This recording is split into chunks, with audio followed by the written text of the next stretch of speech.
Pemirsa, terima kasih masih bersama kami dalam NTV Prime Dialog. Saya Doni De Keizer. Partai Keadilan Sejahtera mengusung Anies Baswedan Muhammad Sohibul Iman sebagai pasangan calon untuk maju ke Pilgub Jakarta tahun 2024. Ini merupakan langkah berani PKS yang menjadi pemilik kursi terbanyak di DPRD Jakarta. Tapi langkah PKS menyorong kadernya yang mantan Presiden PKS itu bisa jadi kontraproduktif kalau partai-partai lain mau bergabung dalam koalisi pendukung aman ini. Kami mengundang pakar politik Ikrar Nusa Bakti untuk berdialog bersama kita malam ini. Namun sebelumnya kita simak tayangan yang berikut ini. Nama-nama yang kemudian dibahas dalam rapat PKS menjadi partai pertama yang mengusung Anies Baswedan sebagai calon gubernur yang akan berlaga di Pilgub Jakarta. Partai pemenang pemilu di Jakarta ini memplot Anies berduet dengan Muhammad Sohibul Iman. Yang sudah mengusulkan calon gubernur DKI ke DPP PKS. Disusul kemudian calon wakil gubernur DKI kepada DPP PKS. Di antaranya adalah surat itu meminta agar merestui, menyetujui dan menetapkan Bapak Anies Rashid Baswedan dan Bapak Muhammad Sohibul Iman sebagai calon gubernur dan wakil gubernur daerah khusus Jakarta.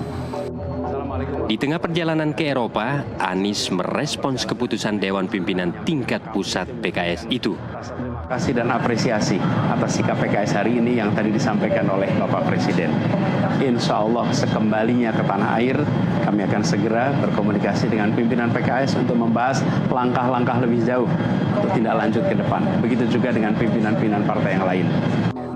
PKS memang telah mengusung Anies Sohibul Iman. Tapi PKS hanya memiliki 18 kursi di DPRD Jakarta. PKS perlu menggait satu parpol lagi untuk menggenapi syarat maju Pilgub Jakarta, yaitu 20% dari total kursi di Kebon Sirih. Itu setara dengan 22 kursi. Dari Jakarta, tim liputan NTV melaporkan. Langsung saja kita diskusi dengan Prof. Ikrar. Prof. Ikrar, terima kasih sudah bersama kami. Analisa Anda, Prof, terkait dengan PKS kok one man show ini? Ya, kalau kita lihat ya, sebetulnya ada suatu perubahan besar ya dari PKS ya. Kita tahu pekan lalu sebenarnya PKS tadinya nggak mau mendukung Anies karena dianggap bahwa kalau saya ikut-ikutan mendukung Anies ya, mengikuti irama politiknya PKB, nanti saya seperti jadi pengikut yang kemudian tidak akan mendapatkan apa-apa gitu kan. Tapi kemudian kita juga tahu dalam jangka waktu kurang dari 1 pekan ya, terjadi suatu perubahan politik yang drastis dari keputusan PKS ini ya. Jadi kalau dikatakan oleh Presiden Partai Keadilan Sejahtera bahwa PKS adalah partai pertama yang mendukung Anies Baswedan, sebenarnya enggak juga. Karena kan yang menyatakan dukungan pertama itu bisa saja dikatakan Partai Nasdem yang juga menyebut nama Anies Baswedan, atau kemudian PKB yang juga menyebut nama Anies Baswedan ya. Walaupun PKB agak agak cepat misalnya mengajukan Anies akan disandingkan dengan Kaisang Pangarep gitu ya, putra bungsu presiden.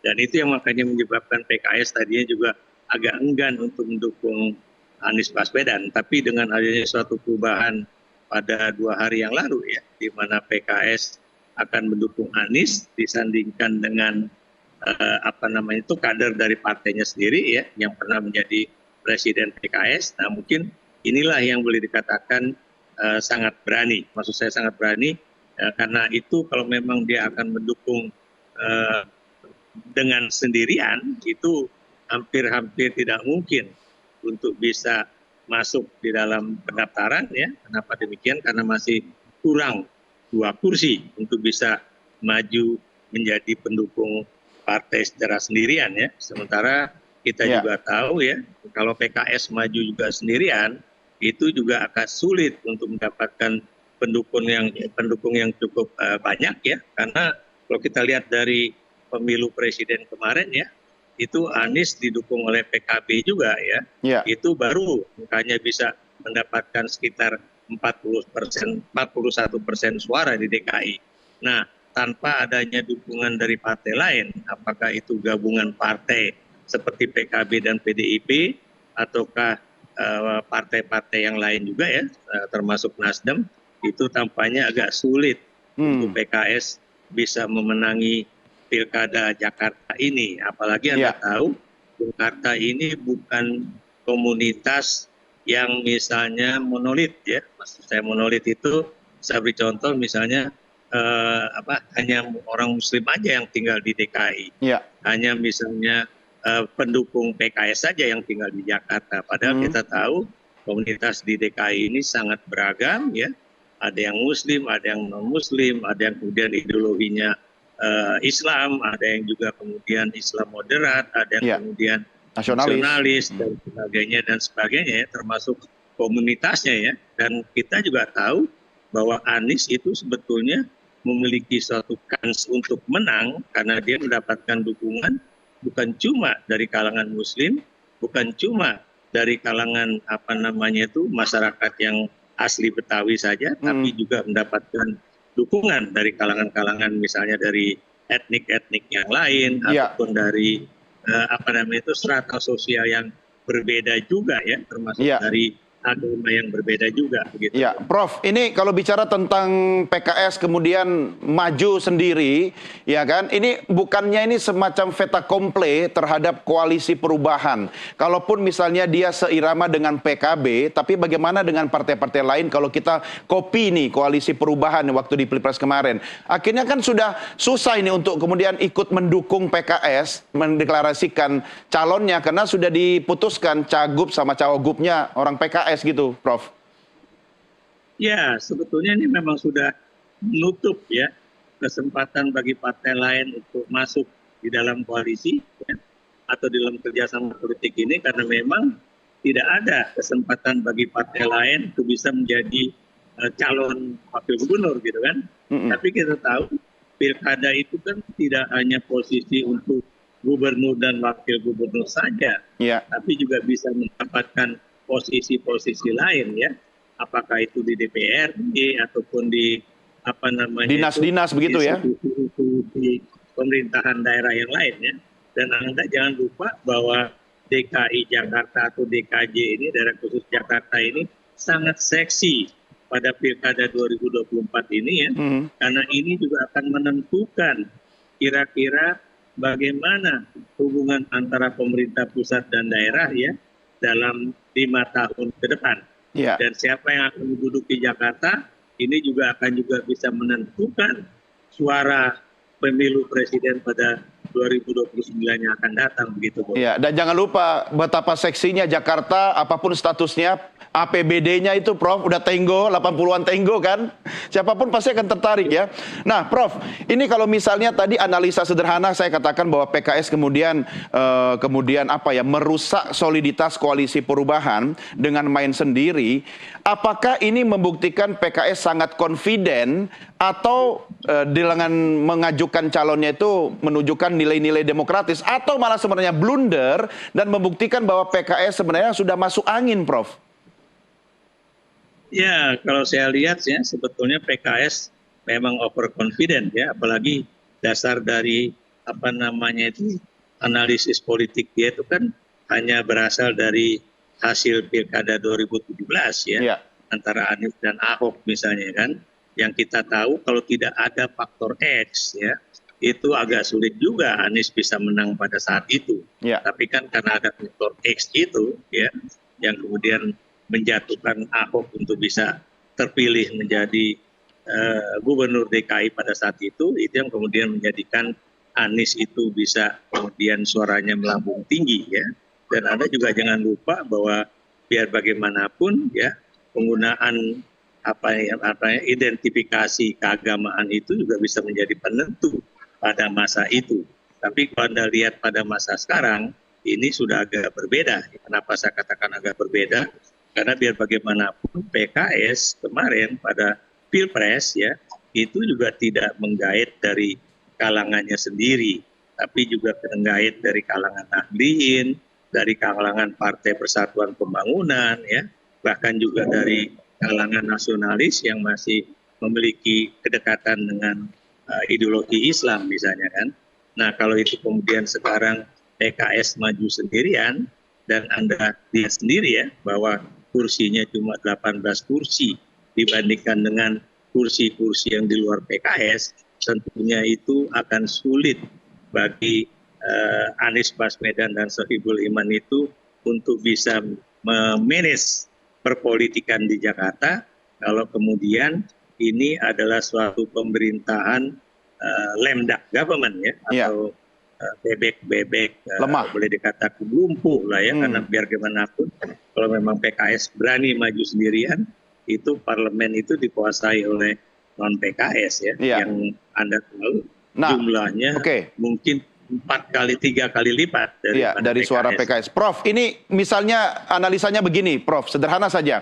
Ada yang mengatakan bahwa dengan dimajukannya Cagup Anies Baswedan oleh PKS dengan Cawagup Sohibul Iman, itu membuktikan bahwa kartu Anies belum mati.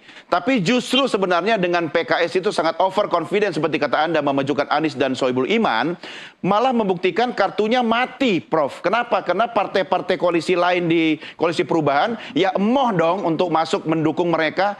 Gimana, Prof? Ya, karena Anda juga tahu ya, ada juga misalnya perkembangan baru bagaimana misalnya PKB juga akan berkoalisi dengan PDIP gitu kan. Lalu bagaimana misalnya apakah Nasdem juga akan bergabung dengan PKS atau kemudian Nasdem akan bergabung dengan pendukung Gibran, pendukung Kaisang, ataukah kemudian akan bergabung dengan PKB dan juga PDIP. Ini juga masih menjadi satu tanda tanya besar ya. Walaupun saya berani mengatakan kalau memang ya koalisi Indonesia Maju mengajukan nama Kaisang dan Putri dari Zulhas itu menjadi calon gubernur dan wakil gubernur DKI, tentunya Anies dan Sohibul Iman itu berada jauh di atas angin gitu kan, karena biar gimana pun orang Jakarta ini kan tidak menginginkan satu pemerintahan yang dipimpin oleh anak-anak yang boleh dikatakan bau kencur gitu kan, yang boleh dikatakan tidak memiliki pengalaman politik dan juga tidak memiliki pengalaman berorganisasi dalam partai politik ya, dan juga tidak pernah mengalami pengalaman berpemerintahan khususnya di DKI Jakarta begitu. Ya, Prof. Dalam hal ini Anda melihat PKB dan Nasdem akan mengambil sikap apa, Prof? Saya belum tahu persis ya, karena biar bagaimanapun kalau Anda lihat bagaimana langkah politik PKB dalam seminggu ini atau pekan-pekan ini akibat dari pertemuan Ketua Umum Nasdem dengan Jokowi ya, sekitar 1 pekan atau 10 hari yang lalu, itu kan berubah total gitu kan. Saya beri contoh, tanpa angin, tanpa hujan ya, out the blue, tiba-tiba Nasdem langsung mendukung Bobi Nasution di pilkada Sumatera Utara, calon gubernur Sumatera Utara misalnya kan, atau kemudian juga di tempat-tempat yang lain begitu kan. Jadi ini juga menjadi tanda tanya besar ya, apakah Nasdem juga masih memiliki kekuatan politik ataupun independence politik ya, vis-a-vis 02 dan khususnya Jokowi. Nah ini juga akan menentukan apakah dia masih punya atau masih memiliki yang disebut dengan ideologi perubahan ya, atau masih menginginkan adanya perubahan-perubahan yang sangat signifikan di dalam politik Indonesia, bukan cuma pada tingkatan pusat tapi juga pada tingkatan daerah ya. Dan kalau misalnya Nasdem juga kemudian berkoalisi dengan misalnya calon gubernur dan wakil gubernur yang salah, tentunya Nasdem juga akan mengalami suatu kesialan politik dalam kasus di pilkada DKI ini atau DKJ ini. Ya, Prof, kalau kita lihat PDI Perjuangan sekarang yang paling rasional akan kemana? Masih dengan semangat sakit hatinya di Pilpres kemarin ke Pak D, apakah akan bergabung dengan koalisi PKS mendukung Anies Sohibul, atau membangun koalisinya sendiri, atau main sendiri, atau gimana, Prof? Saya tidak tahu persis ya, karena biar bagaimanapun kalau Anda mengikuti media-media sosial gitu kan, ada upaya dari PDIP ya, untuk kemudian menaikkan kembali nama Basuki Cahayapurnama atau Ahok ya. Walaupun buat saya ini juga agak sulit ya. Kenapa demikian? Sebab walaupun misalnya Ahok mendapatkan dukungan cukup besar dari kalangan misalnya termasuk juga kalangan Islam ya, yang bukan yang non partai ataupun kalangan non Muslim ya. Tapi biar bagaimanapun kita juga tahu Ahok pernah kalah dari Anies pada Pilkada 2017 yang lalu. Dan sampai sekarang belum ada tanda-tanda PDIP akan misalnya menyandingkan Ahok dengan siapa yang berasal dari PKB ataupun siapa yang berasal dari Nasdem. Apakah yang berasal dari Nasdem ini akan disandingkan dengan Ahok atau bagaimana ya? Atau ada nama lain, Prof, misalnya dari PDI Perjuangan seperti Andika Perkasa atau siapa misalnya?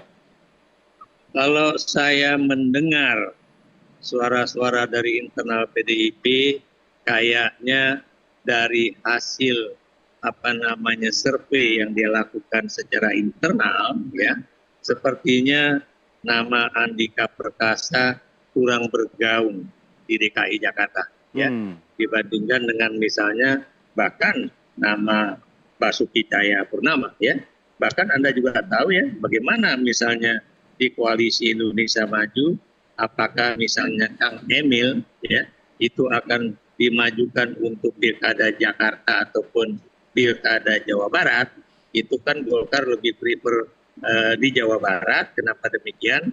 Ketika nama Anies muncul sebagai salah satu calon gubernur DKI ya, itu kayaknya kans bagi Kang Emil untuk bisa memenangi pemilu di DKI itu juga boleh dikatakan makin kecil ya, apalagi ada juga nama di situ Basuki Cahayapurnama ya, walaupun kita juga belum tahu apakah PDIP akan mencalonkannya ya. Tapi yang ingin saya katakan di sini adalah nama Ridwan Kamil tidak begitu tinggi di dalam survei di DKI Jakarta, apalagi nama Andika Perkasa ya, atau termasuk juga nama Jarot, atau termasuk juga nama Menteri Sosial saat ini ya, Tri Risma hari ini. Jadi itu juga yang harus menjadi suatu kenyataan politik bagi PDIP ya. Karena biar bagaimanapun PDIP juga harus belajar dari sejarah ya,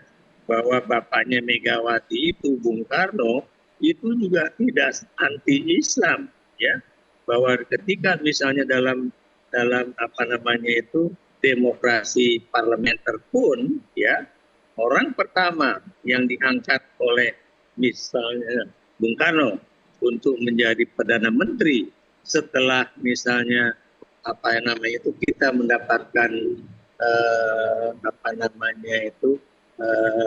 pernyataan penerimaan kedaulatan dari Belanda, itu adalah Muhammad Nasir dari Masyumi yang diangkat menjadi Perdana Menteri oleh Bung Karno. Dan Nasir juga bukan orang yang gegabah. Dia tidak mau mendirikan kabinet yang hanya melulu berasal dari partainya sendiri ya, yaitu Partai Masyumi, tapi malah dia membuat suatu kabinet yang boleh dikatakan zakon kabinet ahli, yang kemudian mengambil orang-orang dari berbagai partai politik, tapi tidak dalam posisi sebagai orang partai. Jadi di sini menunjukkan betapa antara kaum Islam dengan kaum nasionalis, termasuk juga nasionalis Kristen, itu juga pernah terjadi suatu koalisi yang sangat apik ketika Masyumi berada di pemerintahan selama kalau nggak salah 4 kali kabinet ya. Nasir, kemudian Sukiman, kemudian Wilopo, ya termasuk lagi satu yang kemudian waktu itu menjadi Perdana Menteri pada saat pemilu 55 begitu kan, itu semuanya ada PNI-nya di situ, ya.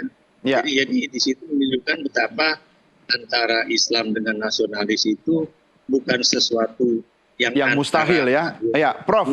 Ini kalau misalnya dengan duet Anies dan Sohibul Iman itu kemudian tidak laku di teman-teman partai lain di DKI Jakarta, apakah PKS akan tetap kekeh memasangkan duet aman ini, atau ini bukan harga mati sebenarnya yang kemungkinan juga bisa berganti nama gitu, sehingga Anies harus ada kepastian punya tiket ini, Prof?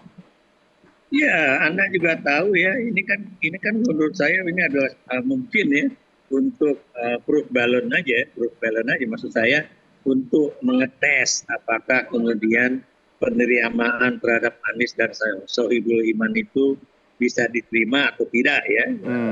Kan kita juga tahu ya, dulu yang boleh dikatakan sangat gencar yang ingin menjadi calon gubernur DKI Jakarta itu juga bukan Sohibul Iman ya, tapi anggota partai lain yang buat saya juga sangat kental kedekatannya dengan publik di Jakarta gitu ya, yang juga perlu menjadi calon gubernur DKI Jakarta pada saat Anies juga akan maju menjadi calon gubernur Jakarta pada 2017 yang lalu begitu. Jadi di sini juga menunjukkan bahwa PKS juga bukan mustahil juga memiliki calon lain yang berasal dari partainya sendiri yang mungkin elektabilitas atau penerimaan politiknya jauh lebih tinggi dibandingkan Sohibul Iman. Dan ini juga bukan berarti juga bahwa tidak juga tertutup kemungkinan bahwa PKS juga mungkin akan menerima